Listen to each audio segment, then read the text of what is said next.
Ketemu kembali dengan saya Polmer Nadabdab. Pada saat ini saya akan bahas lagi soal-soal persiapan untuk menghadapi UTBK tahun 2020, khususnya pengetahuan kuantitatif. Baik, kita mulai soal yang pertama. Ada titik V, W, ini, kemudian X, Y adalah titik pada keliling lingkaran, dan O itu adalah pusat lingkaran ya, maksudnya ya, ini pusat lingkaran. Oke, kemudian bahwa garis VX nih, VX dan WY itu berpotongan di titik Z nih. Kemudian sudut X VW yang ini 72, kemudian sudut VXY yang ini adalah 38 derajat. Pertanyaannya adalah sudut VZW. VZW yang ini. Coba saya buat yang merah supaya kita tahu sudut yang mana yang mau kita hitung. Nah, teori yang apa atau teori yang mana yang harus kita ingat kembali untuk menjawab soal ini? Ini di kelas 8 kalian sudah pernah belajar tentang sudut keliling ya. Kalau saya ingatkan lagi, yang mana sudut keliling itu? Coba kita lihat bahwa sudut keliling yang pertama itu sudut X V W yang besarnya 72 derajat. Kemudian sudut keliling yang kedua adalah X Y W. Nah, itu sudut keliling. Kalau kita perhatikan bahwa sudut X VW ya yang ini itu menghadap busur XW, dan sudut XYW yang ini juga menghadap busur XW. Ingat bahwa sudut keliling yang menghadap busur yang sama besarnya adalah sama. Jadi ini sama-sama 72 derajat. Oke. Kemudian ada lagi nggak sudut keliling? Ada ya. Yang kedua, pasangan yang kedua itu adalah sudut YXV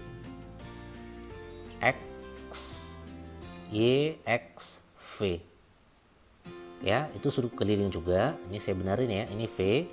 Kemudian sudut YWV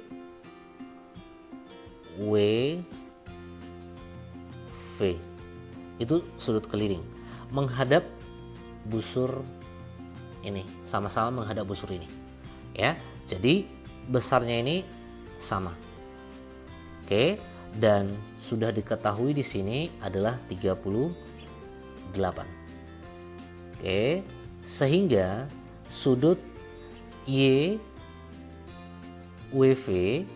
yang ini adalah 38. Kalau begitu, kita sudah bisa menghitung sudut VZW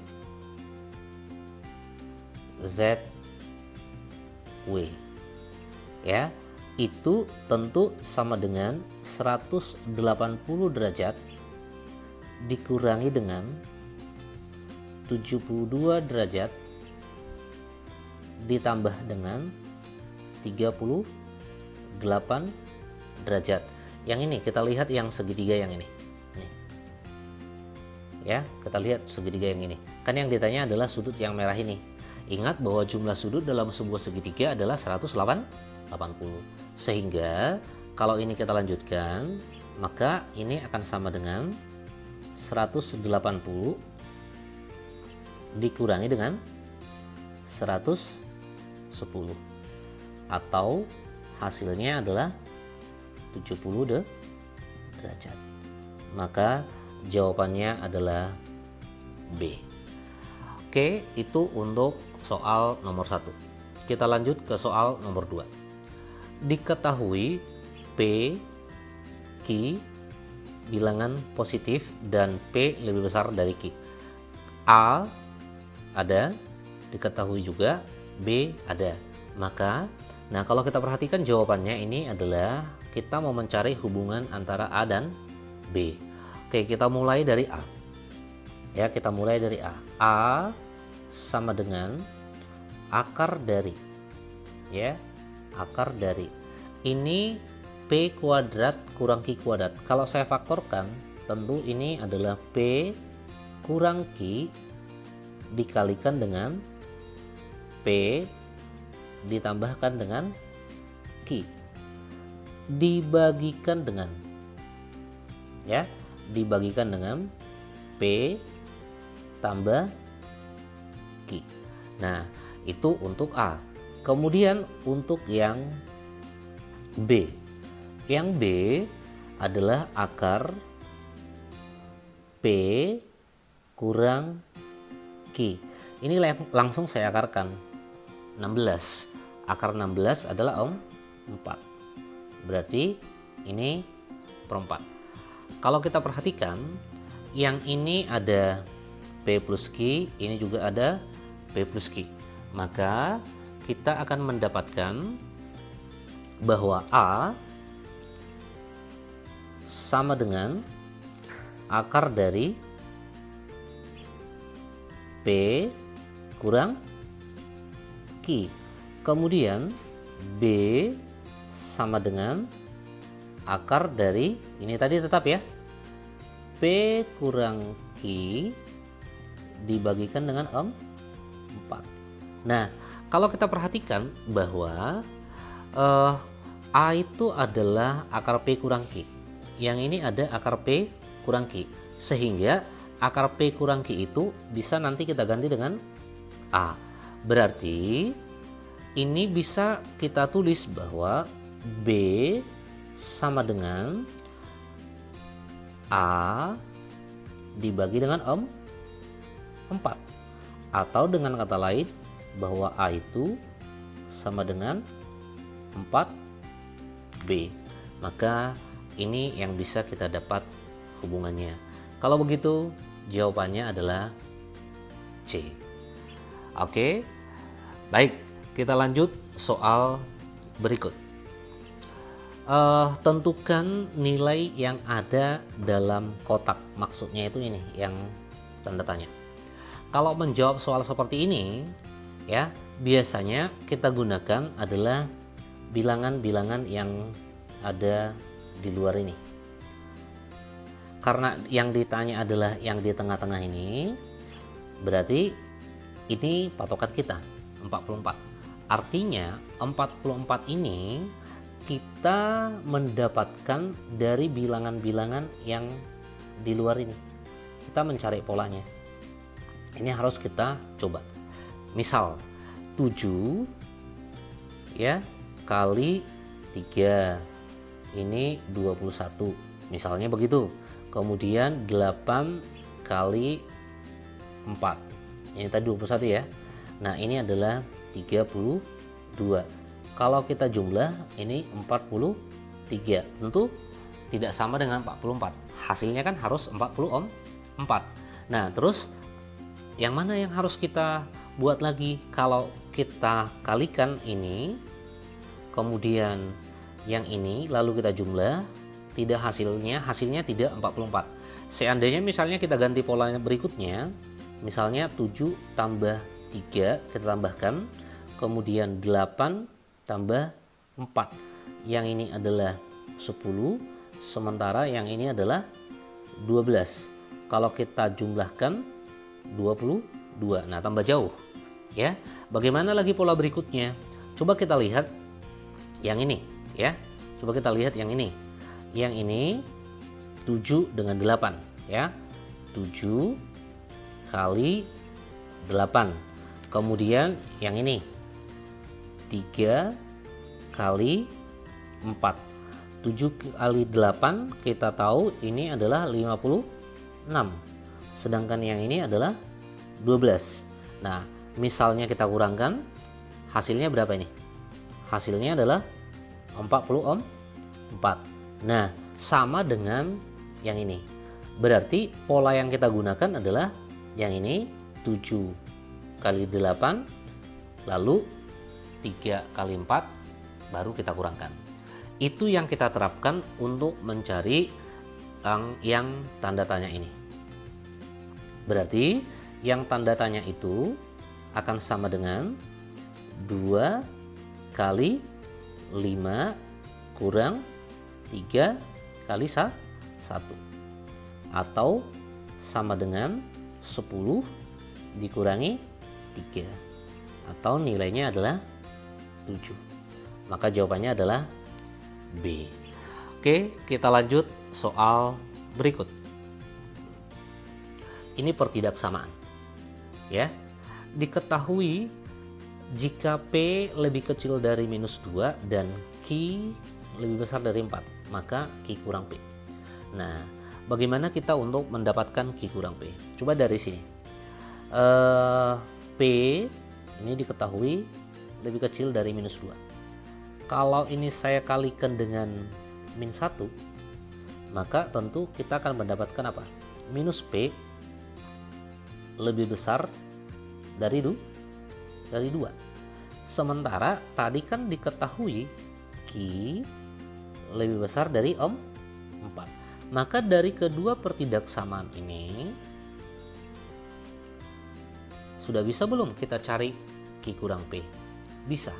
Coba ya. Bagaimana mencarinya? Saya buat begini. Q lebih besar dari 4. Kemudian minus P lebih besar dari 2. Kalau kedua pertidaksamaan ini saya jumlahkan, maka kita akan mendapat apa?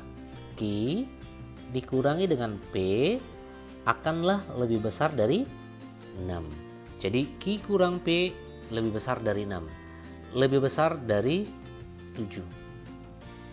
Salah ya? Oke, kemudian lebih kecil dari 6. Salah ya, mestinya lebih besar dari 6. Nah, ini juga salah. Nah, coba kita lihat yang B. Lebih besar dari 5. Q kurang P lebih besar dari 5. Sementara di sini kita dapat Q kurang P lebih besar dari 6.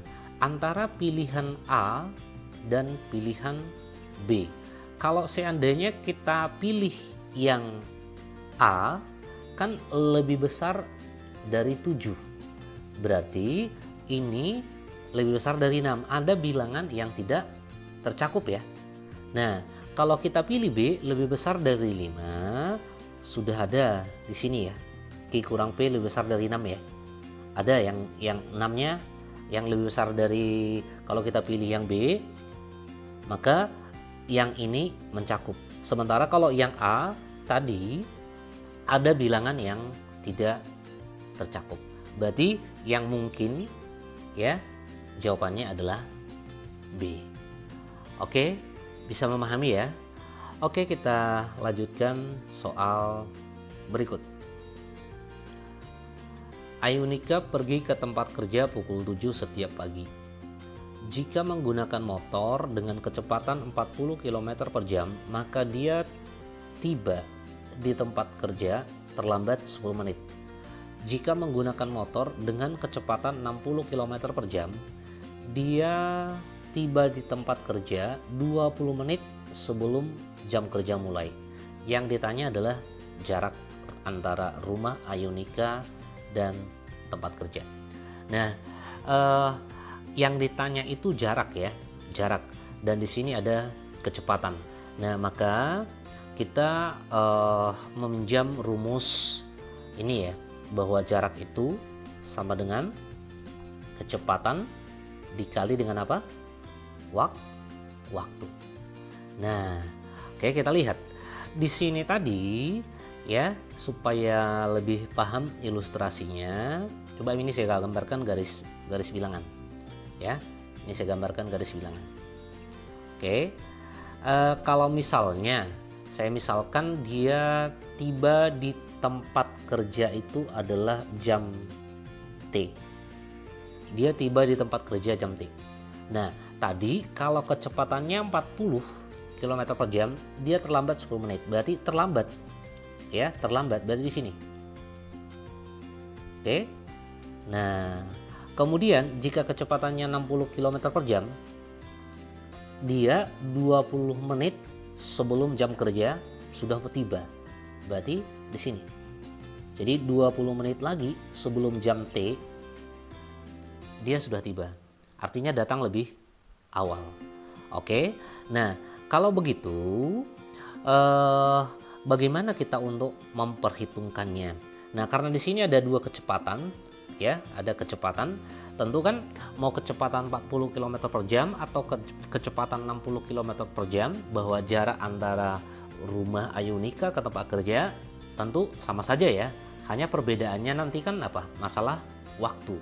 Kalau dia kecepatannya 40 km per jam tentu lebih lama dari kecepatan yang 60 km. Nah, kalau begitu, kalau kecepatannya 40, ingat ya, S sama dengan V kali T. Jadi kalau kecepatannya 40, berarti S V kali T, 40 km per jam kali T. T-nya tadi, kalau dia kecepatan 40 km per jam, tadi kan apa? Terlambat 10 menit. Berarti T tambah 10 per 60. Kenapa ini 10 per 60? Ini menit. Ya, ini menit. Ini kan ada kilometer per jam. Jadi ingat bahwa 1 jam itu kan 60 menit. Jadi ini 10 per 60 jam jadinya. Ya. Nah, akan sama dengan kecepatan yang 60, ya. 60 kali T. Nah, tentu ini kurang 20 per 60. Begitu kan?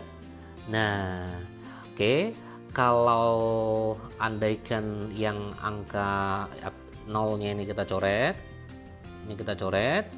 berarti kita akan mendapatkan apa? Kita akan mendapatkan 40T, ya, 40T ditambahkan dengan 40 per 6, begitu kan, kita kali ke dalam ya, sama dengan 60T dikurangi dengan 120 per 6. Nah, ini 40T, ini 60T. Berarti kalau kita kurangkan 60T kurang 40T adalah 20T. Sama dengan yang ini 40 per 6 tambah 120 per 6. Berarti itu adalah 160 ya per 6. Sehingga T sama dengan ini sama-sama dibagi 20, berarti 8 per 6 ya, 8 per 6 jam tentunya ini ya. Nah, jadi waktunya adalah 8 per 6 jam. Itulah waktu yang dibutuhkan oleh Ayunika untuk sampai di tempat kerja. Ingat, yang ditanya tadi adalah bukan waktunya, tapi jarak antara rumah Ayunika ke tempat kerja. Berarti jarak tadi sama dengan V kali T. Yang mana yang mau kita gunakan? Yang ini atau yang ini? Terserah. Ya, terserah, sama saja. Jadi kalau saya gunakan yang 40 kali T tambah 1 per 6 itu boleh. Ya, tentu nanti hasilnya sama dengan kalau kita masukkan ke sini T-nya 8 per 6. Maka ini sama dengan 40 dikalikan dengan 8 per 6 tambah 1 per 6. Berarti 9 per 6. 40 dikali atau 4 kali 9 itu adalah 36. Berarti 360 bagi 6 ya. Hasilnya adalah 60. Berarti jarak antara rumahnya dengan tempat kerjanya adalah 60 kilometer. Oke, bisa ya. Baik, kita lanjut ke soal yang berikut. Nah, di sini diketahui jika ya akar 16 ada lagi di dalam akar lagi akar 16, di dalam akar lagi akar 16, ini sampai titik-titik. Sampai titik-titik itu maksudnya sampai tak hingga ya, sampai seterusnya. Ini sama dengan 2x. Jadi yang ditanya adalah x-nya. Nah, bagaimana cara kerjanya? Langkah pertama, kita hitung dulu yang di sebelah kiri ini. Ya, kita hitung dulu akar 16, akar 16, akar 16 sampai tak hingga. Oke, untuk langkah pertama saya misalkan aja itu dengan P.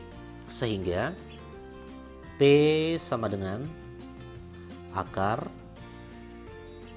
16 akar 16 akar 16, ini tetap ya dalam akar ya, ini semuanya dalam akar sampai tak hingga. Oke, nah langkah selanjutnya adalah coba kedua ruas kita kuadratkan. Kalau kita kedua ruas kita kuadratkan berarti P kuadrat sama dengan 16 ini ya kali akar. Nah, ini 16 akar 16 akar sampai seterusnya. Artinya berulang lagi dia ini sampai tak hingga. Karena dia berulang lagi, tentu yang ini adalah P. Begitu kan? Nah, sehingga dari sini bisa kita tuliskan bahwa P kuadrat sama dengan 16P. Atau P kuadrat dikurangi dengan 16P ya, ini akan sama dengan 0. Kalau kita faktorkan P kali P kurang 16 sama dengan 0. Maka P-nya ini adalah 0 atau P-nya ini adalah 16. Tentu yang P sama dengan 0 tidak mungkin ya, tidak memenuhi. Karena ini akar 16 itu nggak mungkin 0. Oke, jadi yang memenuhi P-nya adalah 16. Berarti nilai yang di sebelah kiri itu adalah 16. Nah, pertanyaan selanjutnya tadi nilai X-nya. Berarti persamaan itu bisa saya tulis seperti ini. 16 sama dengan 2 pangkat X. Nah, perlu kita ingat lagi bilangan berpangkat atau eksponen. Bahwa 16 ini itu adalah 2 pangkat 4 ya. Sama dengan 2 pangkat X. Sehingga X-nya ini sama dengan 4. Maka jawabannya adalah 4. Nah, ini saya kasih triknya. Kalau ada nanti soal seperti ini, ya, kalau ada soal seperti ini, coba kamu lihat akar 16, akar 16, akar 16 sampai seterusnya, jawabannya berapa? 16 ya.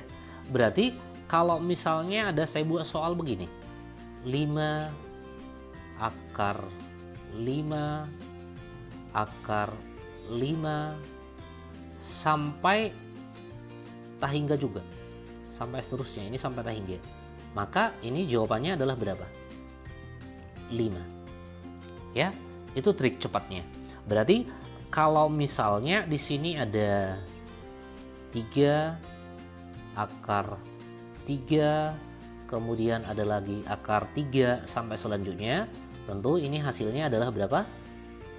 3. Oke, kalau nanti kalian menjumpai soal seperti itu, sudah boleh kalian gunakan trik ini. Ya, tadi karena awalnya saya buat langkah-langkahnya. Ya, ini seperti yang tadi yang kita kerjakan ini. Oke, nah kita lanjutkan. Ya, harapan saya kalian bisa memahami. Kita lanjutkan. Ini himpunan semesta S sama dengan N, ya, sama dengan bilangan asli. Perlu kita ingat bahwa bilangan asli itu dimulai dari 1 ya. S berarti sama dengan 1, 2, 3 sampai selanjutnya. Oke. Kemudian di sini diketahui P 1 sampai 6. Kemudian Q 6 sampai 9. Jika P komplemen adalah komplemen P. pertanyaannya adalah P komplement kurang Q komplement. Nah, kita perlu tahu apa itu komplement. Jadi maksudnya begini, kalau P adalah 1 sampai 6, berarti P komplement itu adalah di luar P dan termasuk anggota S. Di luar 1 sampai 6 termasuk anggota S. Berarti apa? 7, 8, 9, 10 dan seterusnya. Begitu kan? Nah, kemudian kalau Q komplement berarti apa? Di luar Q termasuk anggota S. Berarti di luar 4 sampai 9. Berarti di luar 4 sampai 9 dan anggota S apa? 1, 2, 3, kemudian 10 dan seterusnya. Begitu kan? Nah, karena kita sudah dapat P komplement, Q komplement, maka kita sudah bisa mendapatkan P komplement kurang Q komplement. Tetapi kalian harus tahu dulu bahwa kalau dia untuk pengurangan dalam himpunan, ya, pengurangan dalam himpunan. Oke, misalnya ini saya buat adalah A, ini adalah B. Kalau dia A kurang B, dia itu hanya anggota A, nih, tidak anggota B. Berarti kalau P komplement kurang Q komplement, hanya anggota P komplement, ya, bukan anggota Q komplement. Yang hanya anggota P komplement yang mana? Tentu adalah apa? 7, 8, 9. Karena 10 di sini ada. Jadi yang hanya anggota P komplement bukan anggota Q komplement itu adalah 7, 8, 9. Berarti jawabannya adalah A. Oke, bisa memahami ya? Oke, saya yakin kalian bisa memahami apa yang saya sampaikan dan semoga bermanfaat. Terima kasih.